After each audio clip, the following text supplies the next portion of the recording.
भारत की आज़ादी की पहली लड़ाई 1857 में लड़ी गई थी, लेकिन शायद कम ही लोगों को मालूम होगा कि 1857 से करीब 77 बरस पहले भारत की एक रानी थी, जिसके युद्ध कौशल और बहादुरी ने न सिर्फ अंग्रेजों से लोहा लिया, बल्कि उनको परास्त कर कई बरसों तक राज किया।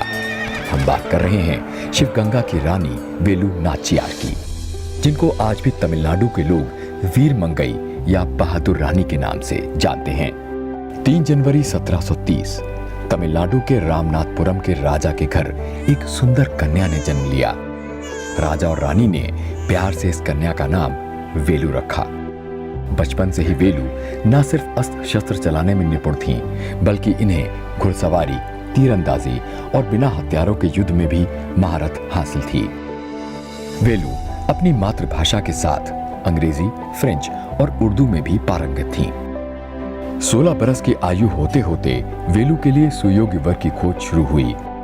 राजा और रानी को उनके लिए शिवगंगा के राजा मुथुवटुगनाथ पेरिया के रूप में जीवन साथी मिला।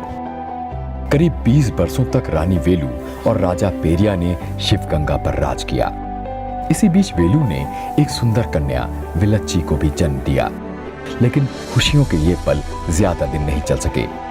सन 1772 में अरकोट के नवाब मोहम्मद अली खान वालजाह और ईस्ट इंडिया कंपनी ने मिलकर शिवगंगा पर हमला किया।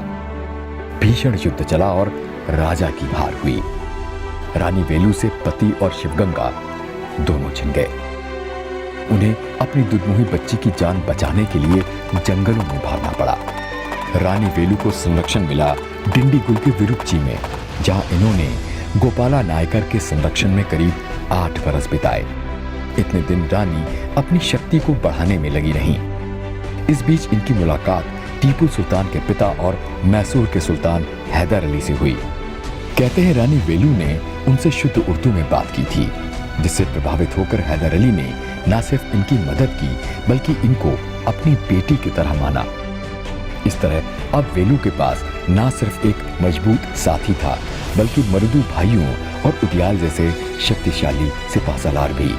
अगले 8 वर्षों तक वेलु नाचियार धीरे धीरे अपने खोए हुए इलाके वापस पाने में लगी रहीं, और एक दिन वो भी आया जब वो अपने किले के सामने खड़ी थीं। ये साल था 1780। रानी को मालूम था कि इस किले को भेदना आसान नहीं है, लेकिन इनके पास उस मुश्किल का तोड़ था। इन्होंने अपनी कमांडर कुइली के साथ मिलकर एक योजना बनाई। योजना ये थी कि किले के अंदर विजयदशमी को प्रवेश किया जाए, जब आम दिनों के विपरीत किले में आने जाने पर उतने प्रतिबंध नहीं होते थे। कमांडर कुइली ग्रामीण औरतों के भेष में किले के अंदर प्रवेश कर गईं, और जब तक ईस्ट इंडिया कंपनी के सैनिकों को कुछ समझ में आता, वो उन पर कहर बनकर बरसने लगी। इस बीच अपने गुप्तचरों की मदद से कुइली को अंग्रेजों के गोला बारूद के भंडार का पता चला। उनके पास बस यही मौका था। उन्होंने अपने पूरे शरीर पर मंदिर के दिए में जलने वाला घी लगाया और आग लगाकर बारूद के भंडार में घुस गईं। जबरदस्त विस्फोट हुआ और इसी धमाके के साथ शिवगंगा पर ईस्ट इंडिया कंपनी का शासन समाप्त हो गया। लेकिन इतिहास का शायद ये पहला आत्मघाती हमला था। रानी वेलु ने अगले 10 बरस तक शिवगंगा पर राज किया और अपनी बेटी वेलच्ची को उत्तराधिकारी बनाया। 1796 में 66 बरस की उम्र में रानी वेलु का स्वतंत्र शिवगंगा में निधन हो गया। इनकी वीर गाथा दक्षिण भारत की कला और नाट्य का हिस्सा है। भारत सरकार ने सन 2008 में रानी वेलु नाचियार की याद में एक डाक टिकट जारी किया।